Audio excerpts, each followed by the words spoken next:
Welcome back, guys.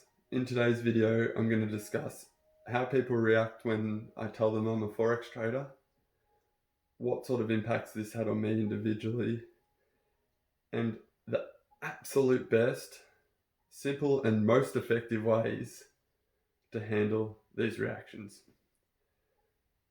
So I'm not sure if you've had these situations or not, but every time I tell someone I'm a Forex trader, they always say I'm just gambling and it's way too risky, I can't tell the future. So it's just a complete gamble, and I'm pretty much stupid for doing it. And as you'd expect, when everyone's telling you this, it really destroys you. Like, you don't know how to react or how to feel. You second guess yourself. You question yourself. Is Forex really a gamble? Should I be doing it? And I'm lucky enough that I've got Meho and Geordie here with me, that all three of us went through the same thing, but were able to be together and help each other get through. And if you're by yourself, you may not necessarily have this option. So I thought I may as well help teach people on how to react to these situations and how to handle them. So what I always do when someone there's two reactions that everyone always has. It's either they don't understand, they don't know what Forex is, and then you explain it, and then they say it's gambling, or straight away they say it's gambling. So I always ask, what gives you the perception that Forex is gambling? And they're always like, well, because you can't read the future. You don't know what's going to happen. So it's just gambling. You're just guessing. So through the use of rhetorical questions and close-ended rhetorical questions, we're able to change that perception. So the next question I'll ask is, so you agree none of us can tell the future? Well, yes. So because none of us can read the future, does that mean everything involves risk? Well, yeah, of course. So everything we do in life has risk and reward? Yes. And does that mean everything in life is just gambling? Well, no, that's stupid, of course not. Okay. Do you agree that gambling is the wagering of money or something of value on an event with an uncertain outcome? Yeah.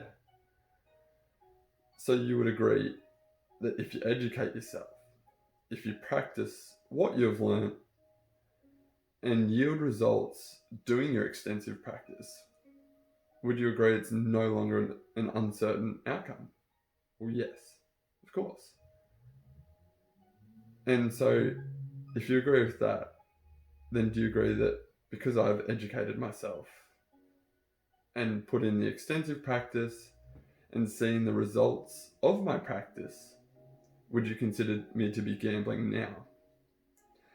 And when they're going to answer this question, there's going to be one or two answers.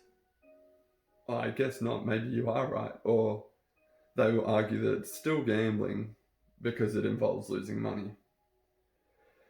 And this is where you provide examples to them that they can personally relate to. And I think the best example is the business owner. So going into business, well, an owner that's educated themselves, been through the steps that they need to go through, had practice and training in what they're about to do, well, they have better results than someone that just jumps in, hasn't thought about the procedures they're going to put in place, hasn't planned. Well, if they haven't planned, do they plan to fail? Well, of course they do. So in a business, just like in Forex trading, you got overhead costs for the business. You got maintenance and repair costs. So you've got costs involved in the business. And then you've got a product which makes you money. So with these, is there risk and reward? Yes, of course there's risk and reward. But is it considered gambling? No, people don't consider it gambling, even though there's risk and reward. And they don't necessarily know what the overhead costs are going to be or the profits. They're all just projections. Where in Forex, I know what risk I'm putting on every trade, and I know what the possible rewards are, and I've done the practice, and I've educated myself. So realistically, there is less unknowns in trading than there is in business. Then another example may be an injured athlete. If an athlete's injured, is there risk and reward in this scenario? Most people straight away will say no. But if an injured athlete, just goes to play the next week, doesn't know what's wrong with him and goes to play, is there risk in that? Yes, there's risk there. He's gambling that the injury is going to get worse. But if he educates himself by going to a physio, going to a doctor, and then does training or practice through rehabilitation, is he minimizing the risk? Of course he is. He's minimizing the risk, or she's minimizing the risk of injury reoccurring.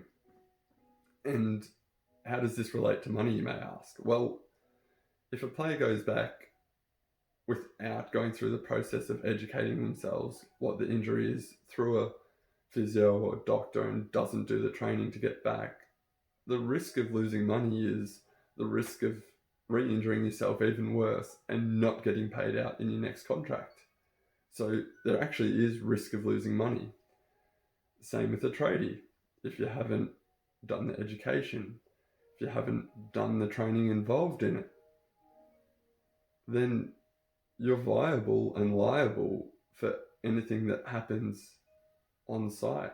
So if there's an accident on site and it's completely down to because you haven't educated yourself or haven't trained yourself, then there definitely is that financial risk of losing money. Same with the doctor. If you haven't done the necessary training to do surgeries and you haven't educated yourself and you haven't followed the correct procedures, then there is definitely the risk of being sued and losing money. Same with any other business. You can lose money and risk losing money because you haven't educated yourself, you haven't been through that training or practicing of that education, and you haven't had the results or the outcome of your training. So realistically, forex trading is just as little as a gamble as anything else we do in life. So in summary, everyone always initially has the perception that forex is just a gamble and that's all it is. The best way to handle this is to simply don't justify your dreams and let your results do the talking. And then that's when you're going to get people asking you, how did you do this? How did you do that? I want to learn how to do it, because they know it's not gambling because it's possible, because they've seen you do it. But if you do feel the need to justify yourself and change others' perceptions, then the use of close-ended rhetorical questions which lead to the answers that you want them to see and the relatable examples, then you absolutely will seal the deal and they'll understand that Forex is not a gamble. Thank you.